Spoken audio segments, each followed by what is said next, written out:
All right, you guys. Next time to cheer is tomorrow afternoon, right? Okay.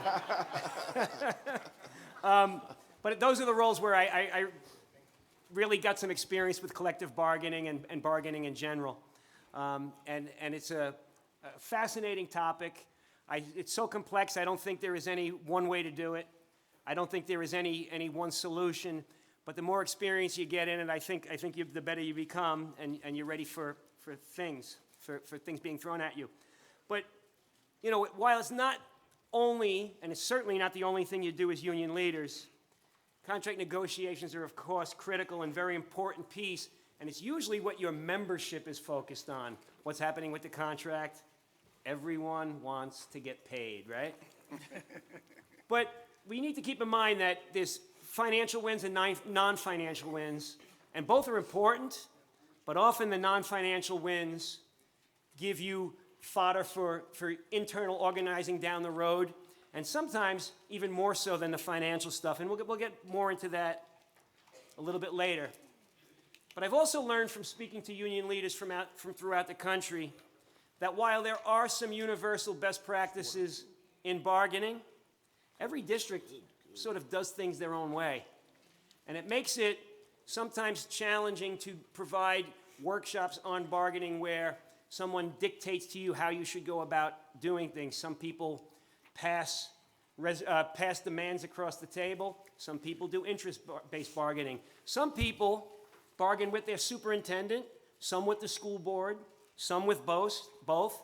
In New York City, we bargain with the Department of Education, the Office of Labor Relations, and the Office of Management and Budget, all at the same time. They all sit across the table from us as if they're on the same side, but they're not. They fight with each other, and we need to try to get away, like Ernie knows, and we need to try to figure out a way to convince all of them to agree with what we want. All right, so things happen differently around the country, and we have this really, really wonderful group of experts here with us today that are going to talk a little bit about certain things that they've won over the years and how they arrived at those wins. So knowing firsthand how complex it is to deliver a contract worthy of your members, I have been so impressed speaking to so many of you and hearing about your gains around the country. But I do want to make a special shout out. Local 145, Chula Vista, California, brand new local. They just settled their very first collective bargaining agreement last July, shortly after unionizing. Yay. They won very strong initial contract language around their major issues, which were recruitment, retention, transfer, and reassignment.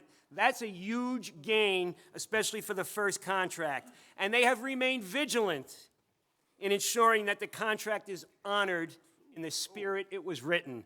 Again, that is incredible and impressive because we all know the contract is worth nothing unless it's enforced.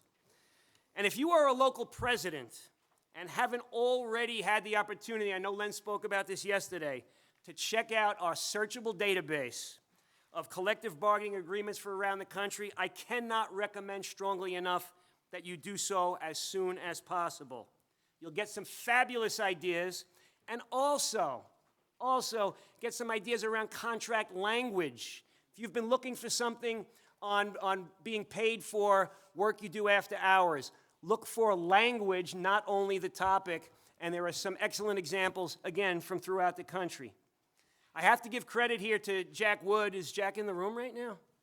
But Jack is the young man that's our, no, he's not. But Jack is the young man that's our AFSA Special Projects person, and he put this thing together, and it was really a wonderful job. So if you're a local president and you're looking for access or some ideas, see Jack later on this evening at the Sip and Share and pick his brain a little bit, send him an email, and we'll get that information to you. But with all of that said, today's panel is going to concentrate on the wins that they have achieved for their members during negotiations. I am honored to introduce to you 4 experienced, gifted, and talented labor leaders to discuss some of the things that they and their bargaining teams are most proud of. So starting to my immediate right, Jody Covington, president of AFSA Local 10 in Buffalo.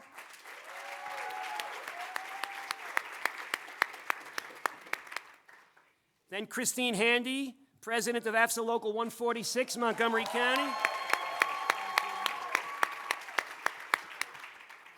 Karl Perry, president AFSA Local 25 in Baltimore, Maryland.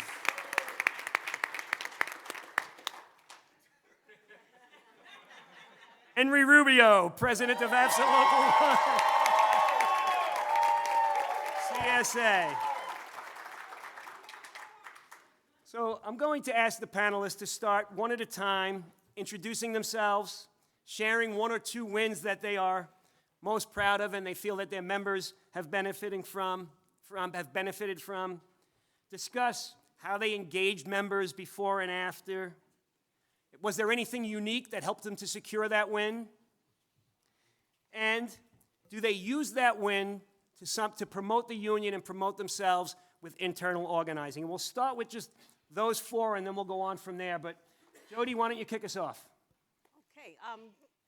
So my name is Jody Covington. I am not only the president of Local 10 in Buffalo, I am also principal of an art school, grades 5 through 12. And I've been president for the past 4 years. And we are actually in contract negotiations as we speak. Our last ratified contract had some big wins for us. The major win that we were able to celebrate was parity for secondary and elementary principals. I'm not sure, yeah, that's big. So for many years, our elementary principals and assistant principals, of course, argued that their pay and the gap each time we ratified grew. Nonetheless, their workload was mounting. And in comparison to secondary principals, they felt as if the pay was not fair. And as you all know, having internal conflict in your unit is not a good thing. And so that kind of caused tension over the years for us. Meanwhile, we had superintendents that were moving, as many of you may have within your units or in your districts. The superintendent has the authority to move at will.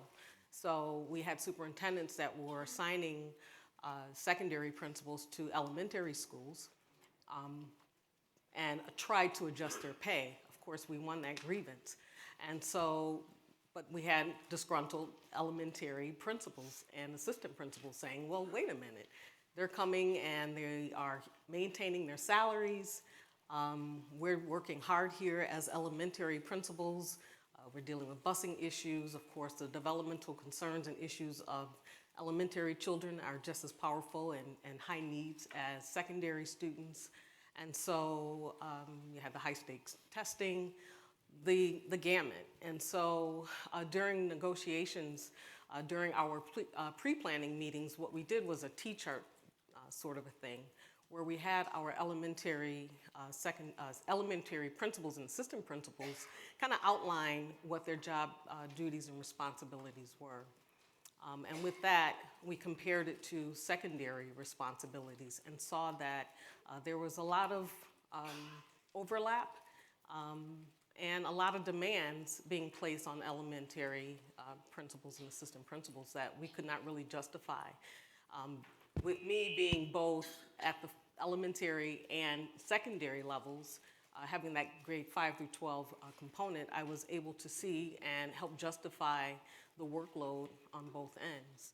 And so we, of course, had central office in the background arguing similarly. They wanted parity as well.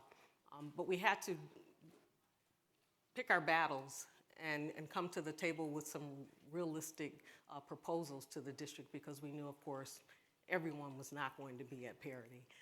So we narrowed our focus to that elementary AP and principal demand to be at the same salary schedule as secondary principals. So we were able to win that with not a lot of justification.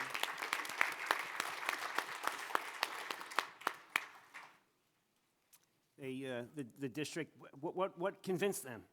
So again, the district was, again, moving and assigning principals at will.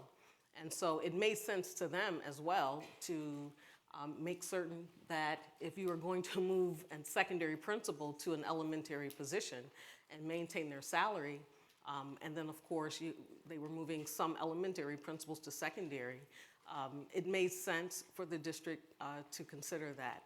So it wasn't a lot of pushback.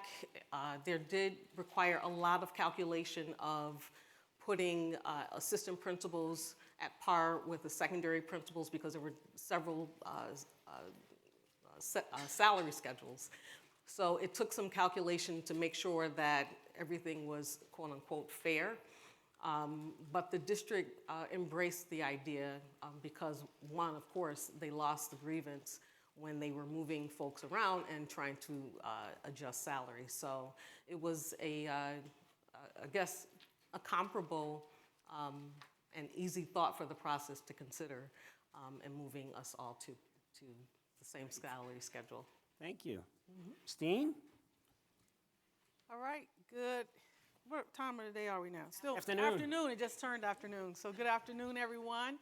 Christine Handy, and I am the proud president of McCap, local number 146. And I have served as a high school principal, so we're the high school principals out there. All right. I served as a high school principal for 20 years. I always tell people that lets you know I'm a little bit crazy because I loved it. I loved every minute of it. And so I've had an opportunity to serve as the president. This is my 6th year this year, and I've had a couple of full contract negotiations. But I'm going to share something that I think is unique in our contract. That wasn't something that I negotiated, but it's something we've had in our contract. And that is how we pay for having a full-time president. So I get to serve as a full-time president. We had a superintendent many years ago who actually valued unions, and he would find himself pulling on the president of the administrators union. He was pulling him out of the building too much. So he had an interest in us having a full-time president. We had an interest in us having a full-time president, but we had to figure out how we were going to pay for it. And so each of our members donate a personal leave day, and that goes towards paying for the salary of our full-time president. But at the same time, they negotiated another leave day. So our members really didn't have to give anything up. So sometimes when I have younger members who say, I have to give up a personal leave day, I'm like, look, you will only have 4, now you have 5, and you give up 1, so you still have 4. So, but that in our contract, so now we have a lot more members than we had back then. And so we now ask, like, what's the value of that leave? They don't want to count it as money. But we always ask, what is the value of that leave that we're donating? So we put a money value on it, and once we realized that it was much more than the salary of the president, we also said, well, we need some additional professional development funds so that our members could go to conferences. So as we have increased the number of members, we've also increased our professional development funds using that annual leave that personal leave donation. But that has worked out well for us to be able to have a full-time president that doesn't come out of our union budget. So I thought that was something that was pretty unique in our contract. And we also use some of that money for union business leave as well. Although the county does give us union business leave, but we get more by that fund. Okay? And the other thing that I wanted to share was our longevity supplement. So this is an economic win that we've had. So we have longevity supplements for if you're an administrator for 5 years, 10, 15, 20, and we've added 25. So For each one of those 5-year increments, it started out, it was like $1,500. And it builds up, so it compounds.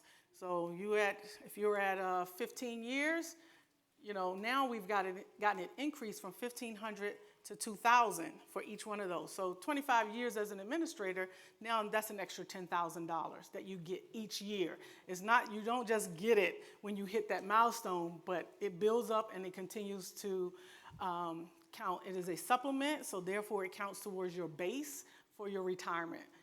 And so when we were able to add that 25th year, which was in our last negotiation, that was really important to our members who have been with us for a while. And some of them stay, like, I need to get that other longevity. And so that was a big win for us as well. And one of the things that we do when we're negotiating, because our district does something a little different in that, well, I don't know if it's different, but they give us a pot of money so they're not coming in there saying we don't negotiate each little thing. They say, this is your pot of money for the extra stuff that you want.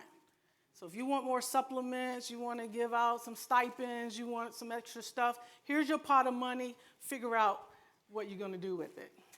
And so we try to look at things that are going to benefit most of our members, and at least what will benefit them in the long run. We're always trying to let our members know, like, we're working on your retirement. Like, we want to build your base. So when we're looking at items to negotiate as far as financial, we're looking at how can we benefit the most of our members. And the longevities will benefit all of our members at some point once they hit that 5-year mark in their career. And that has been the lens that we look through. I mean, a few years ago, we used a big bulk of money to make sure all of our members had access to cell phones, because only certain people were getting cell phones. And our assistant principals were really advocating, we need a cell phone to be able to do our business. You would think that would be an automatic, that the system would give those, but they didn't. And so we spent a big bulk of money in that pot for cell phones for all members would have access to a cell phone. So when we are negotiating, especially for the financial pieces, we're looking to see where we can benefit more of members the most. So that really is a good selling point when you're going out talking to your members about what we negotiated, if they see themselves in it. If we just focused on things like a doctoral supplement, well, then the folks who don't have a doctorate are like, well, what about, that doesn't benefit me, right? So we try to focus on things that benefit the most. Thank you, Christine. I just want to comment on something you said that I don't know if folks might have missed. She said it was a supplement, so it counts towards the pension. Some districts and some states, if something is called a bonus, it's not pensionable, right? Which is why you hear things like performance incentive being repeated over and over again. In New York, we'd get the phone call, say, I didn't get my bonus. No, you don't get a bonus. You get a performance incentive because that's pensionable. It's just in the wording, how people look at it. And I think it was a great thought and idea on getting a full-time president, and I know many of you struggle with that. And if your local is of any size, I think it's a worthwhile endeavor. I know to some of the members, it looks like someone is trying to do something for themselves, but you can be so much more productive. And you could also sometimes take a much more, a much stronger stance on something. Yes. If the person you're taking a stance on isn't coming in to rate you the next morning, right? So that, in my opinion, is just a terrific win. And for all of you, if you can possibly find a way to have a full-time president, I think it would benefit the union and ultimately benefit the members. Mr. Perry. Good afternoon, everyone. It's great to be here. I'm Karl E. Perry, the president of Local 25 in Baltimore, the home of the Ravens. We're going to win the Super Bowl again. Just had to, Buffalo started this, so, It's a crazy thing because I tell people, I'm an introvert. I don't talk much. I don't stay around people. But when I'm working, I'm performing. Not putting on a show, but performing. This is my ministry, to work with children, work for children, work with adults. And I say that to say, wellness is important. You have to take care of yourselves. Because if something happens to you, there's going to be a void in AFSA. If something happens to you, there's going to be a void in your family. Keep that in mind. A cardiologist once told me, when he put me in the hospital, Karl, you either rest or rest in peace. So I continued to talk. I said, well, you know, when can I go home? I'm waiting for my wife to bring me some Chipotle because she took me to the hospital and said, I'll be right back. I'm going to go get some food. He said, I don't think you understood. You either rest or rest in peace. So I was a principal for 22 years. I've been president for the past 4 years and president full-time for the past 2 years. And that was an awakening. Doing two full-time jobs was killing me. So there was a clause in our contract, similar to what Christine said, which allowed me to step away from being in the school that I loved. I loved children. I'm on social media, so my former students can still contact me. They still call me Pop, Big K, P Boogie, all kinds of stuff.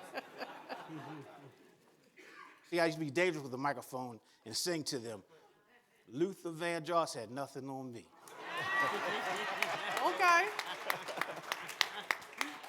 But that's only in the shower, and I'm the only one who could say that. So I went on loan to our union, working full-time, receiving full benefits, going towards a pension, and the clause says that the district will bill us quarterly for all my salary and benefits. I can say it now. They apparently forgot to bill us. They forgot to bill us. Initially, I reminded them, and then I stopped reminding them. But here's the crazy thing. They just sent us a bill for this past school year, but we're fine because when I took over, we had no money. But we're financially stable now. We're able to handle that. So like Mark said, if you're a smaller local, and I'd say a mid-sized local, our membership under my leadership is increased 24% over the past 4 years.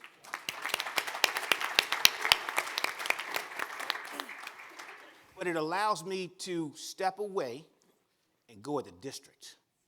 And I love the district. You know, my grandmother started teaching in the district in 1948. Then my mother taught for 33 years. I've been associated with this district 33 years. My sister's in, my daughter started, so we may get to be 100 years in the district.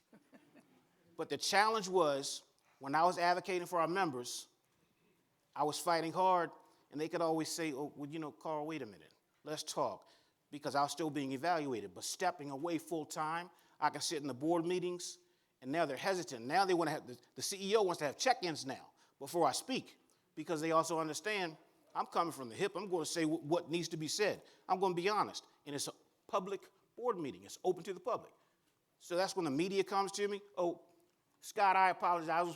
I was supposed to start smiling. Scott's presentation yesterday, media presentation. First thing you do is smile.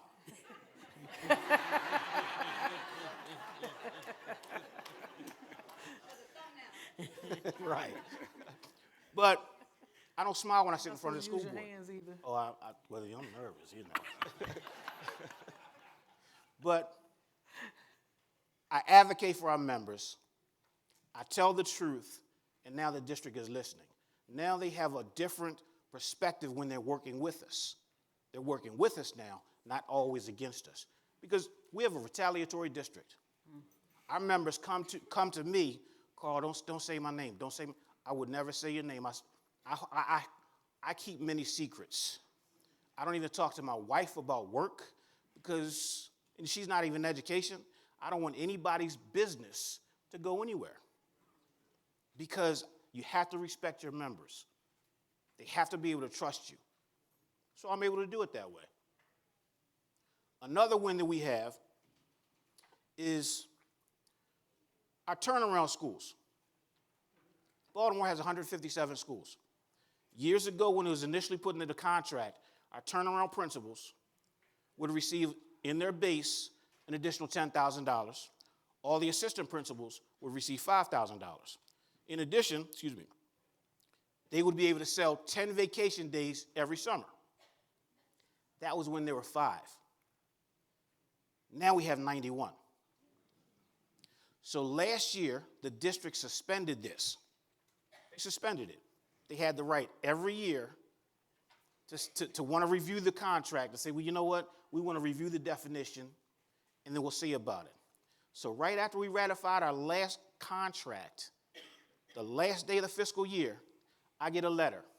Oh, the CEO wants to reevaluate this clause, this definition. We're going to suspend it. So we got our members a 9.25% increase. They ratified, and then the district hits 248 members with this letter. And everybody's saying, well, wait a minute. I'm saying, well, I won't go to the board. I'm like, well, damn, what did you all do to us? Excuse my language. I apologize for that. So I had to work through that throughout the course of the summer before it actually hit. But also in the contract, we also realized that was only 248 members. We wanted everybody to benefit. So we were able to negotiate for every member that they could sell 6 vacation days, 3 in October and 3 this past June. 6 vacation days. Because our members accumulate vacation days annually, and when you retire, you can sell up to 86 vacation days. So people who've been around a long time, who never, my generation, you didn't take off. You go to work sick, you take very few vacations. I'm going to tell you all, as a general vice president, take vacation days. Take your days. Yeah. Take your days. If you're sick, take care of yourself. If you're sick, because there's only one you. Your family needs you. We need you. Take care of yourself. So we started negotiations again for this year because our district's always late. So we extended the contract. We started again this year. But one priority is to maintain those 6 vacation days that all of our members can sell. So once we get back from Vegas, we go back into negotiations. But that's one thing that all of our members benefit from. All of our members want it. So we're drawing a line in the sand so we can maintain it. There's other stuff, but, I like to hear my man Henry because. Thank you. Listen, I come up to the CSA conference. Henry invites every year, and I go. It's a great time. We always sit at table 11, and I'm always there taking notes. And I send information back to our team. I looked at your contract in the contract database. I looked at Christine's in the contract database, Prince George's County in the contract database. It's a great tool to use. It's not there just to say, oh, we have it. Because when I did this program at Cornell, they had one, but I told the professor, I said, oh, AFSA has one too. We use our own. Use the contract database. Thank you, Karl.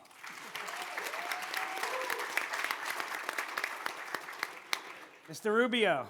Mark, good Floor to is see you. yours. Let's hear it for our other panelists here. Are they amazing or what? Wow. As I'm sitting here listening, Mark, and our esteemed colleagues here, I think the number one win, really, are the members that I have right here in front of me. They're really the number one. And I was thinking about this earlier, why I say that. I think the first domino is really our union's solidarity. We have 99.999% of our members that voluntarily subscribe and invest in our union. And that really is the first win. Yeah. Because when you have that level of solidarity, then getting other things at the table becomes so much easier. And I've said this before publicly. I mean, the city knows, the department knows that what our numbers are like. And that when I speak on behalf of our membership, I speak with that level of strength at the table. Not only at negotiating, but when we're in front of what we call our PEP, or the board, right? If we go out there, in fact, there was a PEP panel meeting just this week. Obviously, I was here in Vegas and I think it was yesterday or the day before, and I had somebody read a statement on my behalf. And when you read that statement, they know that we're 6,700 school leaders, it's strong and in unity. And that says a lot when we get to the bargaining table. And so I think that's the number one win, keeping a union strong and keeping everybody together. And that's led us to a bunch of wins, and we've talked about them numerous times. I love that Jody got pay parity for all her principals. That's been a big struggle for us, where the gap was around $15,000 to $20,000 difference. We've significantly shrunk that gap over the last 2 rounds of bargaining. I think our elementary folks, thank you. And we're placed closer, even smaller. Our elementary folks are around 224. Our middle school folks are about 228, and our high schools are about $230,000, right? And that comes out of bargaining. And in just this last round, we had a compounded raise about 16%.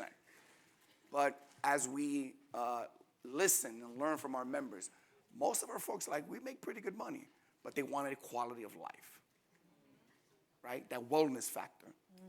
And our remote work provision has been an outstanding win for our members.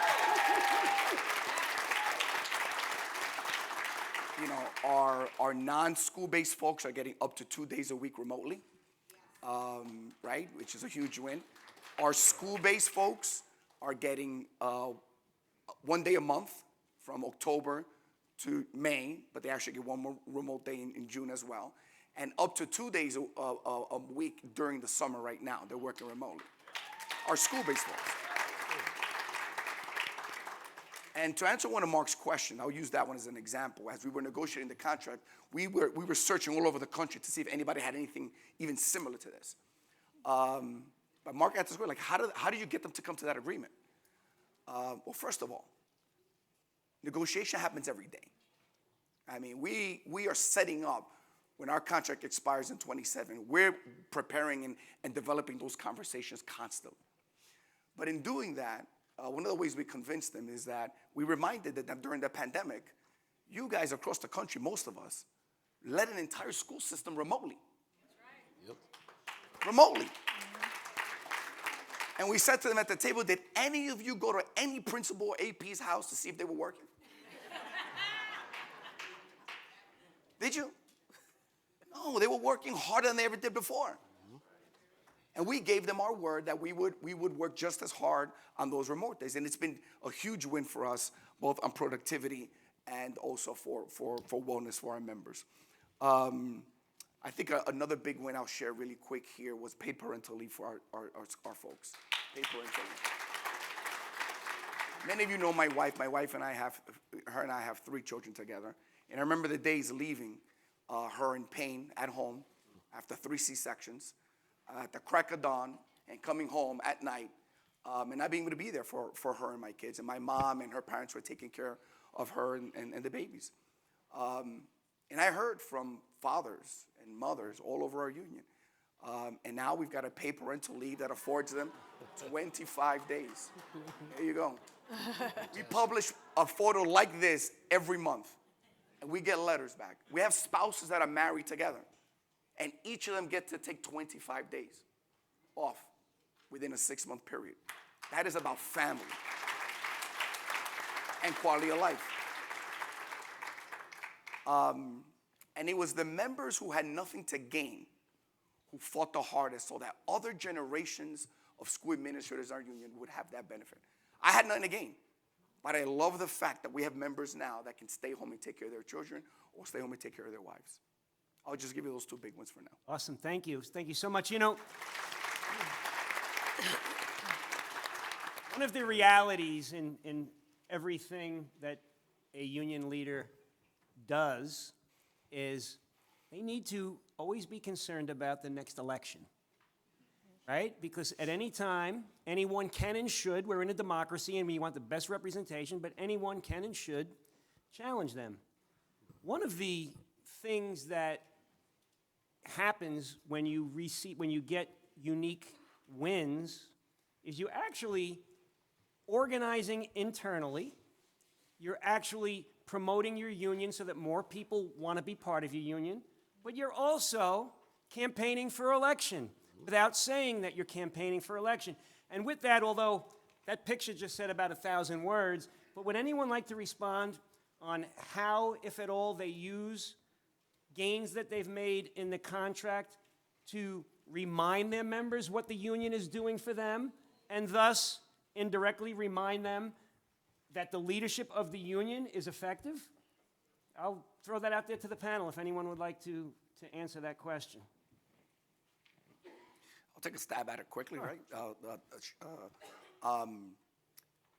We have a phenomenal field team of about 25 retired folks, mostly retired, that visit our members at least 3 times a year. And we have an internal protocol, like a playbook. Every month, if it's September, October, November, when you engage with a member, you remind them of something that's in the contract that happens either September, October, November, December. I'll use December as one of the examples. We just negotiated a retention bonus. The retention bonus goes into their contract every December, as an example. So we find opportunities to remind them that it's that union solidarity that's giving you these benefits. The city doesn't just, I wish that happened to us where they told us, here's a pot of money, figure out what you want with it. That's not my world. My world is, you got nothing. You gotta grovel for something, right? But yeah, we take every opportunity to remind them what the union is doing with them and for them at every turn.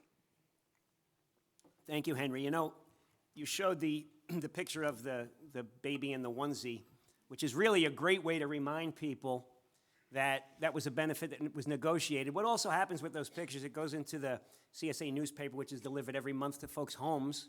It's not electronic, it's delivered. But usually the member also sends in a little note, like, hey, dear CSA, thank you so much for this opportunity to stay at home with my child. It was such a bonding activity, and so on and so forth. And just that little thing, I mean, it's cute as hell, right? I mean, that's awesome. But just that little thing is reminding people of some of the things that happened. And, you know, you talk about things September, October, November. A while back, CSA had negotiated a little bit of a flex time opportunity for people, right? So if you stay late at a dance one night, you have the opportunity to flex your time some other time during the week. Hopefully the next morning, come in a little bit late. But the only way to do that properly is to remind your superintendent of what your work hours are every September. So CSA sends, hey, remember, tell your superintendent what your official work hours are. Make sure he or she has your official work hours so that when you take advantage of the union-fought gain, they will know what your work hours are. And it's things like that. Does anyone else want to add to any of those things? Or I'll jump in if you don't mind. One thing that we do, and similar to what CSA did last night, is we reinvest. Our members are investing in themselves. We make sure they understand, hey, this is our union. This is what it's all about. You know, my treasurer's over there right now. She has on a beautiful blue shirt.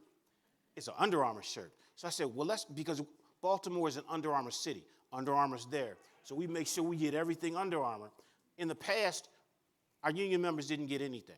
You know, we had an annual crab feast. Now the crab feast grows every year. I invited Mark this year, but he couldn't come. But I said, let's open the bar.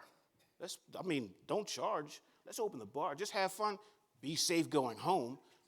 But just open the bar so that people realize, hey, I really am investing in myself. This union is really doing something for me. Let me say it this way. It's hard work because some people have staffs. It's the executive director and myself doing the day-to-day work, and I answer all the calls.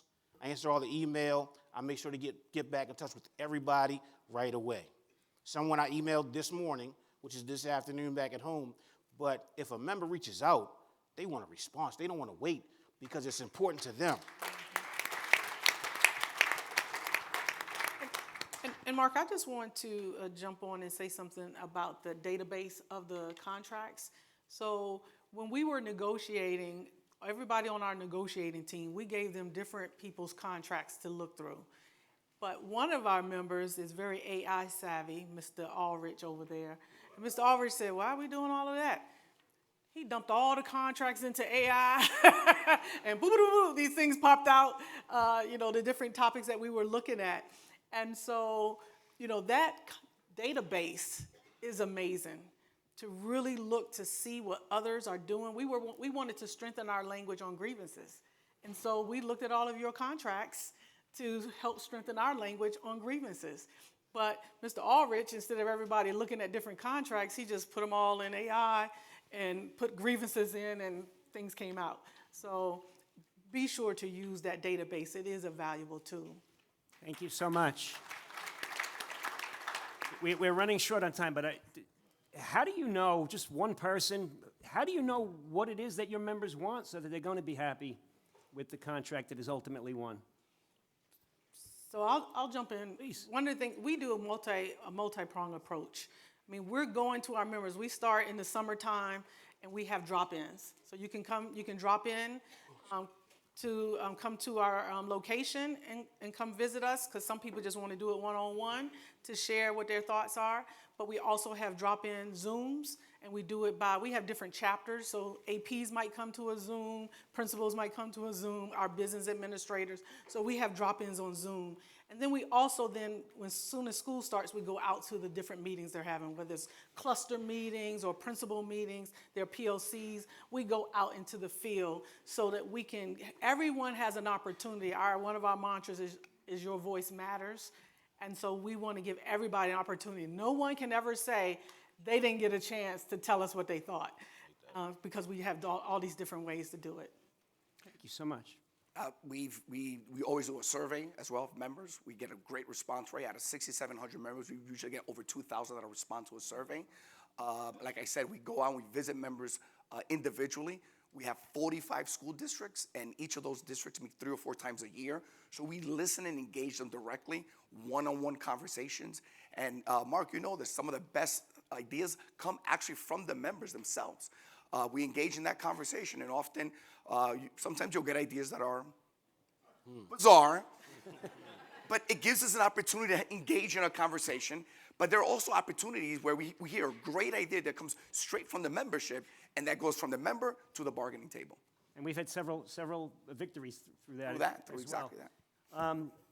You know, so many of these gains that you heard about were financial, and many were not financial. But you also got to hear about how the non-financial gains sometimes are the things that you can repeat and repeat and repeat and provide you some power. Yesterday, Henry, I offered to the group that was in the workshop with Scott the opportunity to contact Local 1. I know I didn't ask you about this, but to get a copy of your survey, because not only does the survey ask the members what they want, it often asks them about their working conditions.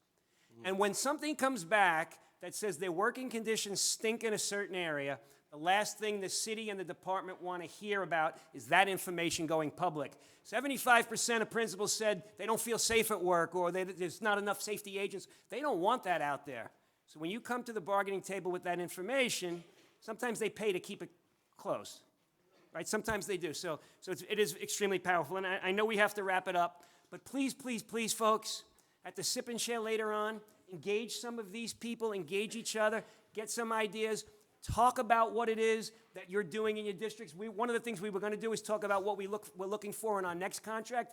Ask the questions, because probably the most powerful thing that I found about being an AFSA member in my career as a union leader was speaking to other great, experienced union leaders from around the country who gave me incredible ideas. They would say, well, you're Local 1, you're the biggest local. You probably, no, I hear about this gain that some local with 23 members made, and I said, oh, crap, why don't we have that, right? So please speak to each other. Stay active, stay involved. Don't forget, we'll see you all at the sip and share later on, and we can do a little bit more interacting regarding contract wins and other things. But I think it's my time to invite Lauren up to the microphone. Is that correct, Lauren? All right. You're done?